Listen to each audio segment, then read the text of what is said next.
नमस्ते, नमस्कार, आदाब, सत श्री अकाल। आप सभी का स्वागत है मेरे YouTube चैनल हिस्ट्री विद विवेक में।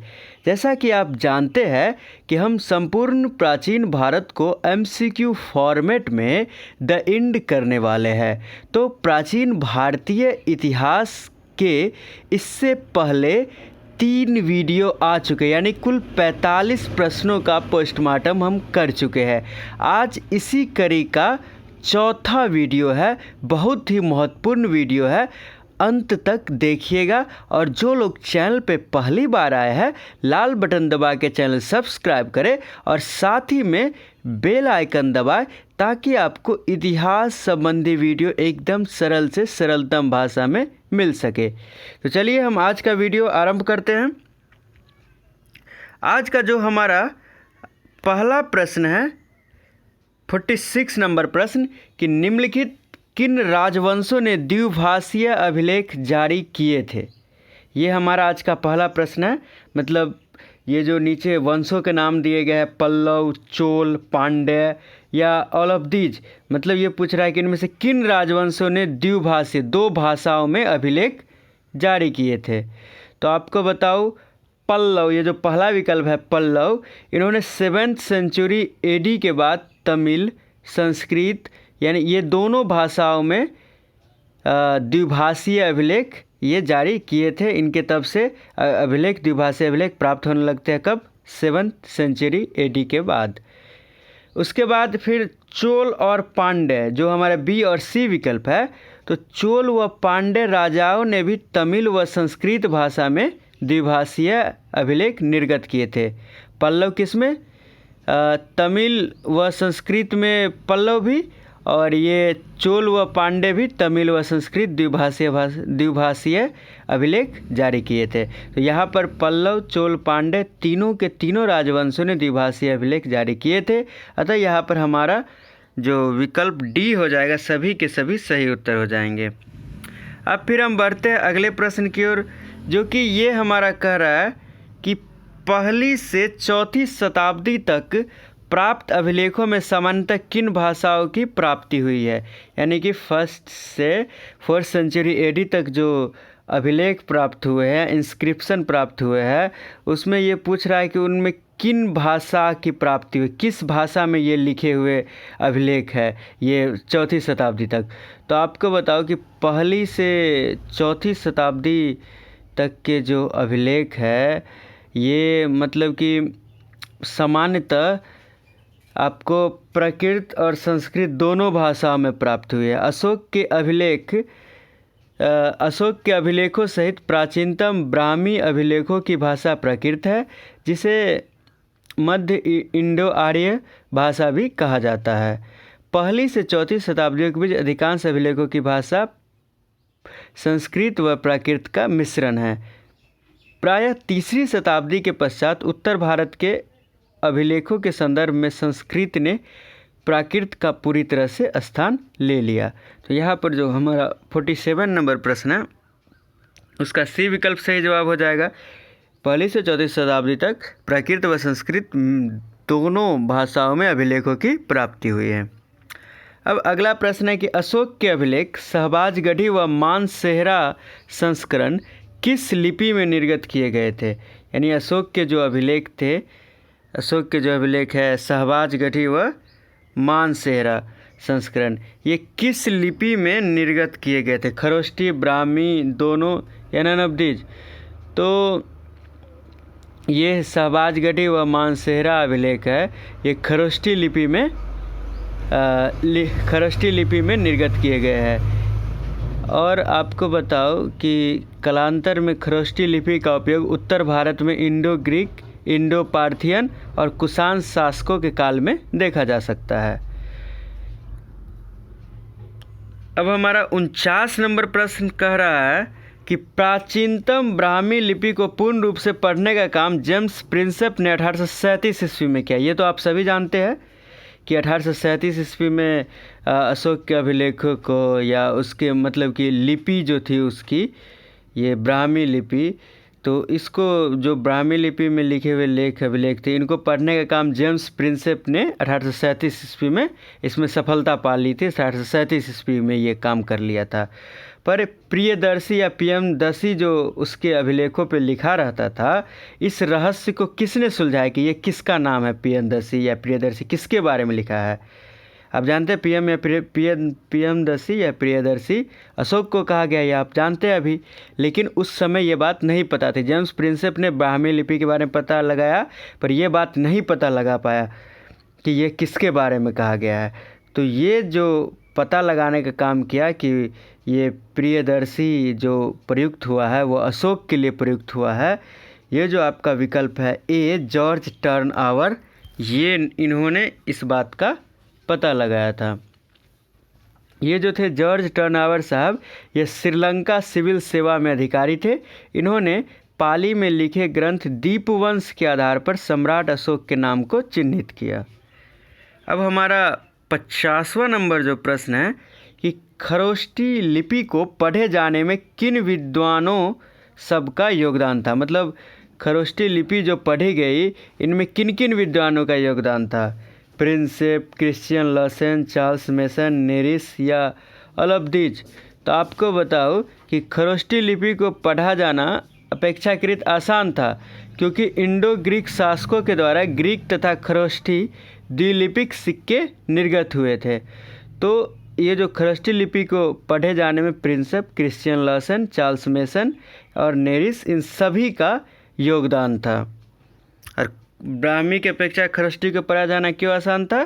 क्योंकि इंडो ग्रीक जो शासक थे, हिंद यूनानी शासक, वो ग्रीक तथा खरोष्टी दोनों लिपि में सिक्के जारी किए थे। तो आसानी से एक दूसरे का ट्रांसलेट करके अगर आप ग्रीक समझते तो खरोष्टी ये समझ सकते थे, क्योंकि दो भाषा में रहने पर एक ही चीज़ का ट्रांसलेट करके दूसरे भाषा में दिया हुआ था। तो इस कारण से आसानी हुई थी। अब हम फिर बढ़ते हैं अगले प्रश्न की ओर। 51 नंबर प्रश्न, इनमें से कौन सी संवत का गलत मिलान है? ये हमारा प्रश्न है। इसमें विक्रम संवत, शक संवत, गुप्त संवत सब दिया हुआ है। इसमें से पूछ रहा है कौन गलत मिला हुआ है। तो आपको बताओ, विक्रम संवत 58 BC यानी 58 ईस्वी पूर्व या ईसा पूर्व कहे तो विक्रम संवत ये बिल्कुल सही है। फिर शक संवत 78 AD यानी 78 ईस्वी, ये भी बिल्कुल सही है। गुप्त संवत 319-20 ईस्वी, ये भी सही है। कोल्लम संवत 834 ईस्वी, ये बिल्कुल गलत है। कोल्लम संवत कब है? 824 AD। केरल व तमिलनाडु क्षेत्र में 824 ईस्वी को कोल्लम संवत प्रचलित था। तो यहाँ पर हमारा विकल्प डी जो है सो सही जवाब हो जाएगा, यानी कि ये गलत मिलान है। यहाँ 834 के बदला क्या हो जाएगा आपको? 824 AD। फिर बढ़े हम अगले प्रश्न की ओर। इनमें से किन शासकों का उल्लेख गुप्त राजवंश की वंशावलियों में नहीं किया गया है?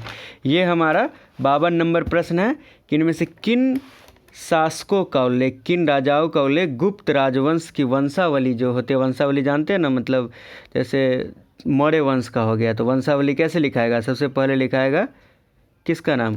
चंद्रगुप्त मौर्य का। फिर आगे हम बढ़ते जाएंगे, बिंदुसार, फिर अशोक, ऐसे करके कंटिन्यू। तो इसी तरह गुप्त राजवंश की जो वंशावली लिखेगी उसमें इनमें से किन किन शासकों का उल्लेख नहीं है? चंद्रगुप्त द्वितीय, स्कंदगुप्त, रामगुप्त, ये सारे हमारे विकल्प है।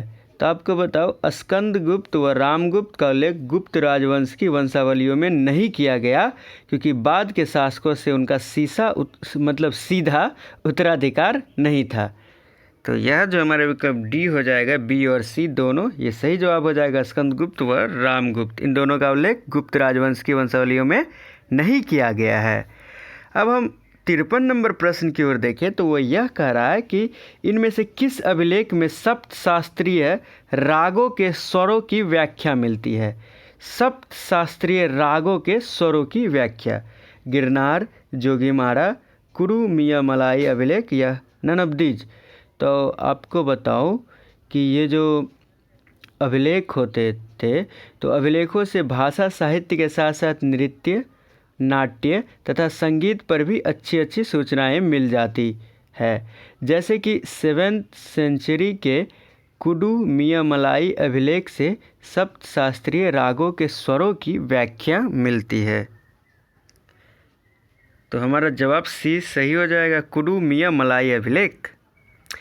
विश्व के पहले सिक्के कहाँ से प्राप्त हुए, ये हमारा प्रश्न है कि विश्व के जो सबसे पहले सिक्के, सर्वप्रथम सिक्के, वो कहाँ से प्राप्त हुए। पाटलिपुत्र, चीन, मेसोपोटामिया, लीडिया।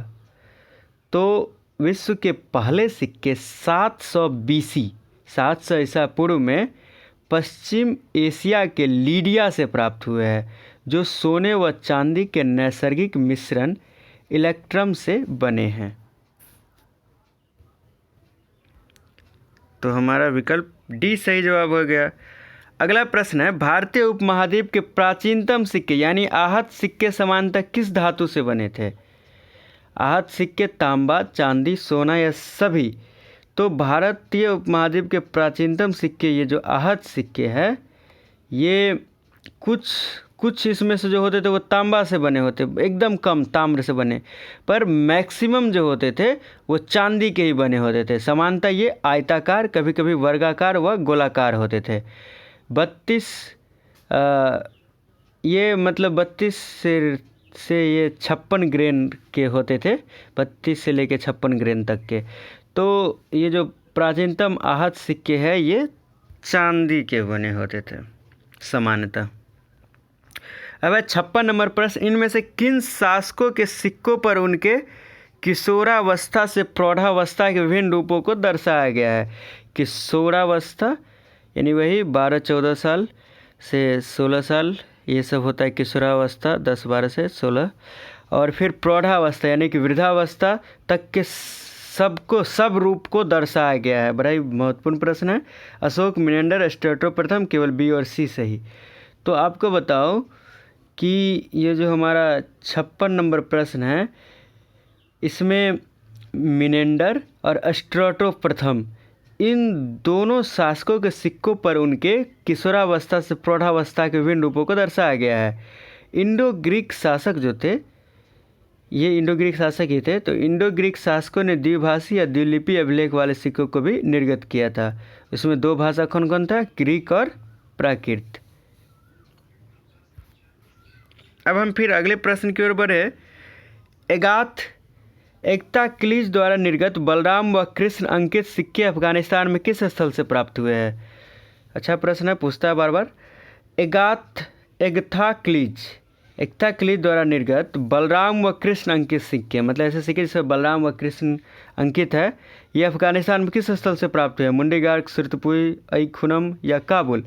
तो ये जो सिक्के प्राप्त हुए हैं ये आई खुनम से प्राप्त हुआ है। 2nd सेंचुरी BC के इंडो ग्रीक शासक एग्ताक्लिज द्वारा निर्गत बलराम और कृष्ण अंकित सिक्के अफगानिस्तान के आई खुनम नामक स्थान से प्राप्त हुए हैं, जिनसे इस क्षेत्र में उक्त धार्मिक संप्रदाय के प्रभाव और महत्व का अंदाज़ा लगाया जा सकता है। यानी बलराम व कृष्ण हो गए तो कौन सा धर्म हो गया, जाहिर सी बात है वैष्णव धर्म हो गया। फिर आगे हम बढ़ते हैं। इसका उत्तर देने के बाद 58 नंबर प्रश्न कि इनमें से किन शासकों के अश्वमेध यज्ञ की जानकारी उसके सिक्कों से मिलती है। चंद्रगुप्त मौर्य, समुद्रगुप्त, कुमारगुप्त, केवल बी और सी। तो आप जानते हैं कि अश्वमेध यज्ञ क्या होता था। कई प्रकार के यज्ञ होते थे, तो उसमें से एक अश्वमेध यज्ञ भी होता था। यानी कि जो शासक बनता था तो वो अपना घोड़ा छोड़ता था और जो घोड़ा पकड़ता था उसको उससे लड़ना पड़ता था, और जिन जिन राज्यों से घोड़ा होकर गुजरता था वो सब क्या होता था, उसके अंदर का, उसके शासन के अंतर्गत माना जाता था। तो ये जो अश्वमेध यज्ञ एक बड़ा पराक्रम वाला यज्ञ होता था। तो ये जो अश्वमेध यज्ञ की जानकारी सिक्कों से मिलने की बात है, तो समुद्रगुप्त के सिक्के के मुख्य भाग पर यज्ञ यूप में बंधे घोड़े का चित्र तथा मुद्रालेख, क्या मुद्रालेख में लिखा हुआ, राजधिराज पृथ्वी को जीत कर तथा अश्वमेध यज्ञ का अनुष्ठान कर स्वर्गलोक की विजय करता है, ये क्या है, सिक्कों पर उत्कीर्ण है। और उसके पिछले भाग पर, पृष्ठ भाग पर जो राजमहिषी दत्त देवी की आकृति के साथ साथ अश्वमेध पराक्रम अंकित है। यानी कि समुद्रगुप्त के सिक्कों से अश्वमेध यज्ञ की जानकारी मिलती है। इसी तरह कुमारगुप्त प्रथम की उपाधि अभिलेखों में क्या है, परम भागवत है।